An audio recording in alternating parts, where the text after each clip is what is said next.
Ini nampak banget ya, serangan atas kebijakan Jokowi ini diorkestrasi sedemikian rupa untuk memperlihatkan pada Pak Jokowi bahwa relawannya pun nurut sama partai Prabowo. Jadi ya jangan macem-macem sama Pak Prabowo.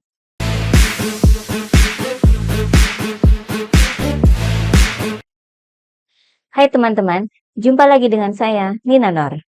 Teman-teman mungkin sudah menonton video dari Mas Alif ya, tentang fenomena aneh relawan Jokowi yang menyerang Pak Jokowi terkait ekspor pasir laut. Nah, dalam video saya ini, kita akan mengulik apa yang sudah terjadi di balik layar, sehingga kejadiannya sampai berujung di sana. Apa sebabnya kok sampai relawan Jokowi itu malah menyerang Pak Jokowi? Kita akan telusuri ya. Kita tahu bahwa dalam politik itu lawan bisa jadi kawan, dan kemudian kawan itu bisa balik lagi menjadi lawan. Kuncinya ada pada kepentingan. Kalau kepentingannya sama, ya Bowo yang dulu selalu jadi lawan politik Jokowi, kemudian bisa menjadi kawan.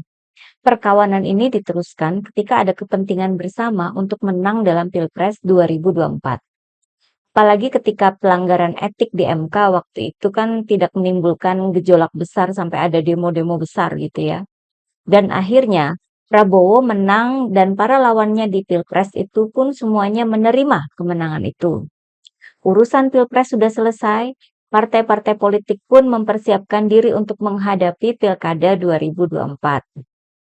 Namun dugaan terhadap adanya cawe-cawe Presiden Jokowi di berbagai lini itu tidak berhenti seiring dengan selesainya urusan Pilpres. Justru cawe-cawe itu dirasa makin menjadi-jadi, seperti urusan keinginan Kaisang maju di pemilihan gubernur yang berjalan dari bulan Mei hingga Agustus lalu. Di tengah-tengahnya itu ada isu pengambil alihan Partai Golkar dengan mundurnya Erlangga dari jabatan Ketua Umum Golkar secara mendadak. Sementara urusan Kaisang mau maju di pilkada itu akhirnya memicu demo besar darurat Indonesia. Para mahasiswa, para aktivis, para akademisi, hingga para artis sampai turun berdemo, memprotes dugaan politik dinasti yang dengan ugal-ugalan mempermainkan sejumlah lembaga negara. Kaisang yang lagi di demo justru malah flexing memamerkan perjalanannya ke Amerika memakai private jet. Kelakuan ini menambah kegelisahan dan kegaduhan masyarakat. Namun anehnya, Prabowo justru disebut marah besar dengan adanya manuver revisi Undang-Undang Pilkada di DPR. Ini berbeda dengan Presiden Jokowi yang membiarkan saja adanya benturan antara lembaga-lembaga negara, MK dan DPR. Kemudian Prabowo juga secara resmi menyatakan mendukung aspirasi masyarakat. Dalam konteks demo darurat Indonesia, tentu saja ini berarti Prabowo berada di sisi para pendemo ya. Nggak sampai di situ saja. Kemudian Prabowo dengan tegas menjamin bahwa tidak ada intervensi di pilkada. Rakyat itu bebas memilih siapa saja. Ini diucapkan di depan hidung Presiden Jokowi loh di acara Partai PAN. Pernyataan Prabowo soal tidak ada intervensi dalam pilkada itu harusnya diikuti oleh semua pihak. Pertama, karena itu merupakan pernyataan yang benar ya dan sesuai dengan prinsipnya pemilu. Kedua, itu mencerminkan keinginan Prabowo yang sebentar lagi menjadi presiden, agar tidak ada kegaduhan yang nanti ujung-ujungnya bisa memicu demo besar lagi, yang akan mengganggu dimulainya pemerintahan Presiden Prabowo. Namun apa yang terjadi? Anak Jokowi sendiri, yang juga wakil presiden terpilih, yang tidak mengikuti pernyataan Prabowo itu. Gibran ini malah mendampingi pasangan Ahmad Lutfi Taj Yassin ketika mereka mendaftar ke KPU Jawa Tengah. Sebelumnya, Gibran juga tiba-tiba muncul di acara deklarasi pasangan RK Suswono di Pilkada DKI Jakarta ya. Di tengah-tengah acara itu dia muncul aja. Perwakilan partai kan enggak. Perwakilan Presiden Jokowi gitu. Apa hubungannya coba? Presiden Jokowi aja nggak pernah hadir di acara-acara Pilpres. Seperti pengambilan nomor urut atau debat capres ya. Lah, ini anak kok tiba-tiba muncul. Saya kira Pak Prabowo tahu ya, Nggak mungkin nggak tahu ya, kan wakil beliau sendiri. Wakil yang tidak mendengarkan perintah presiden. Dari sini saja, saya kira Pak Prabowo sudah bisa mengkalkulasi bahwa Jokowi dan keluarga itu tidak akan berhenti berupaya untuk terus mencari cara untuk melanggengkan kekuasaan dinastinya. Kalau teman-teman terus mengikuti video-video Mas Alif ya, itu kan ada juga dibongkar ya soal dugaan cawe-cawe Jokowi di Munaslup Kadin. Sehingga sekarang ada 2 ketua Kadin ya. Dan tentunya kita semua memang mencurigai bahwa dalam pilkada nanti, pihak Jokowi bakal cawe-cawe lagi untuk memenangkan para jagoannya. Saya kira soal cawe-cawe Pak Jokowi ini juga sudah menjadi pembicaraan antara Prabowo dengan elit politik lain, seperti Pak SBY. Di satu pihak tentunya Pak Prabowo merasa dibantu dalam Pilpres 2024 hingga menang. Namun di lain pihak sebagai calon presiden terpilih ya, Pak Prabowo itu nggak mau sampai terganggu ketika pemerintahannya baru dimulai. Kan mau jadi presiden, masa mesti dipusingkan dan direpotkan dengan kelakuan Jokowi dan keluarganya. Ya jangan sampai jadi matahari kembar, seperti yang sempat disindir oleh SBY beberapa hari lalu ya. Kata Pak SBY, baik di dalam partai maupun dalam negara itu jangan sampai ada matahari kembar. Seakan menyindir kelakuan Presiden Jokowi yang nampaknya masih mau berkuasa ketika Pak Prabowo sudah dilantik jadi presiden. Hari Kamis lalu, Pak SBY itu mengunjungi Pak Prabowo di kediamannya di Kertanegara. Kesamaan persepsi antara Prabowo dan Pak SBY ini ya, menyebabkan keduanya bisa berbincang dengan leluasa, saya kira begitu ya. Termasuk mungkin soal Jokowi dan keluarganya, sepak terjangnya Pak Jokowi dan keluarganya ya. Itu mungkin diomongin antara mereka berdua. Apalagi mereka berdua itu sama-sama menjadi korban akun Fufu Fafa.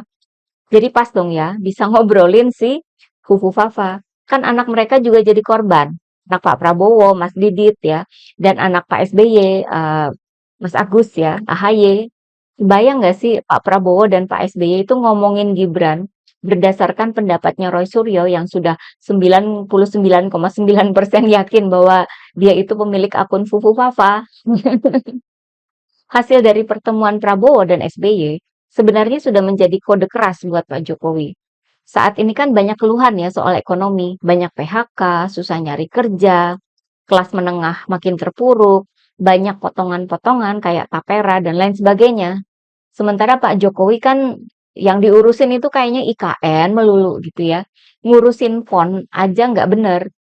Saya kira baik Pak Prabowo maupun Pak SBY mencoba menyentil Pak Jokowi dengan menyatakan bahwa Prabowo dan SBY bersama-sama akan mewujudkan kesejahteraan untuk seluruh rakyat Indonesia. Mereka berdua ingin agar Pak Jokowi menjelang lengser itu jangan sampai blunder lagi, agar menjaga kelakuan keluarganya, supaya nggak bikin kegaduhan ya. Sementara soal private jet Kaisang dan Fufu Fafa aja belum kelar. Nah, saya menduga bahwa pesan Prabowo ini kemudian dibawa lagi oleh Pak SBY ya, langsung ke Pak Jokowi. Sehingga ada pertemuan antara SBY dan Jokowi di Istana Merdeka. Menurut Presiden Jokowi, hasil pertemuan itu adalah kesepakatan mereka untuk memberikan dukungan penuh untuk pemerintahan baru di bawah kepemimpinan Prabowo Subianto. Kok nama Gibran nggak disebut ya? Saya suka curiga aja. Walaupun pertemuan antara Pak SBY dan Pak Jokowi ini tidak selama temuan Pak SBY dengan Pak Prabowo ya. Namun saya kira pesan dari Pak Prabowo itu sudah disampaikan oleh Pak SBY. Bahwa Pak Jokowi diminta nggak cawe-cawe lagi. Alias tobat gitu loh. Sudah cukup cawe-cawenya. Mungkin bahasanya lebih halus ya, nggak kayak gitu. Bisa jadi Pak SBY mengingatkan lagi bahwa Pak Prabowo tidak menghendaki adanya intervensi dalam pilkada. Atau intervensi kemanapun yang berpotensi bikin gaduh. Tapi kayaknya kok Pak Jokowi ini ngeyel ya. Memang di ujung pertemuan itu mereka menyatakan sepakat mendukung pemerintahan Prabowo. Namun apakah itu berarti bahwa Pak Jokowi menghentikan politik dinasti? Belum tentu. Nah, di pihak Prabowo pun tidak mendapat ada jaminan bahwa Pak Jokowi akan menuruti kehendak Pak Prabowo. Contohnya kan sudah ada tadi ya, soal Gibran yang malah mendampingi Ahmad Lutfi daftar ke KPU. Memang Pak SBY itu sudah menyampaikan, tapi juga tidak bisa menjamin ada komitmen penuh dari Pak Jokowi kan. Oleh sebab itu, pihak Prabowo kemudian melancarkan upaya untuk membuat permintaan Pak Prabowo itu lebih didengar dan ditanggapi dengan serius oleh Pak Jokowi. Oleh sebab itu, pada hari yang sama, dengan pertemuan SBY dan Jokowi, Partai Gerindra mendadak ya, menyuarakan penundaan ekspor pasir laut yang baru saja diputuskan oleh pemerintahan Presiden Jokowi. Seruan Partai Gerindra itu juga disampaikan oleh PKB. Agar peringatan ini lebih cetar membahana, kader Gerindra pun diterjunkan, yang tidak lain adalah Immanuel Ebenezer atau Noel. Oh iya, dia ini kader Gerindra loh. Barusan beberapa hari yang lalu Noel ini membela Kaisang anak Jokowi. Dalam berita di media itu sih dia disebut sebagai kader Gerindra. Namun ketika dia menyerang kebijakan ekspor pasir laut yang dibuat oleh Presiden Jokowi, dalam berbagai berita di berbagai media ya, Noel ini disebut berbicara atas nama Jokowi Mania, relawan Jokowi. Tujuannya untuk memberikan kesan bahwa relawan Jokowi itu berbalik menyerang Jokowi dengan agresif dan gahar, sampai meminta agar pengusul kebijakan ekspor pasir laut itu ditangkap. Ini nampak banget ya, serangan atas kebijakan Jokowi ini diorkestrasi sedemikian rupa untuk memperlihatkan pada Pak Jokowi bahwa relawannya pun nurut sama Partai Prabowo. Jadi ya jangan macam-macam sama Pak Prabowo. Dari pihak Presiden Jokowi kita bisa melihat ada kesan memahami ancaman itu. Dari awalnya waktu itu ya, seminggu lalu disebut di media, katanya sudah ada 66 perusahaan yang antre untuk jadi eksportir pasir laut. Digembar-gemborkan di media seakan itu jadi sebuah prestasi.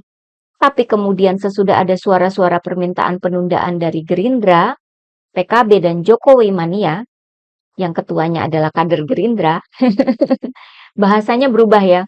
Kementerian Perdagangan malah bilang belum ada perusahaan yang mengajukan permohonan izin ekspor pasir laut ke Kemendak.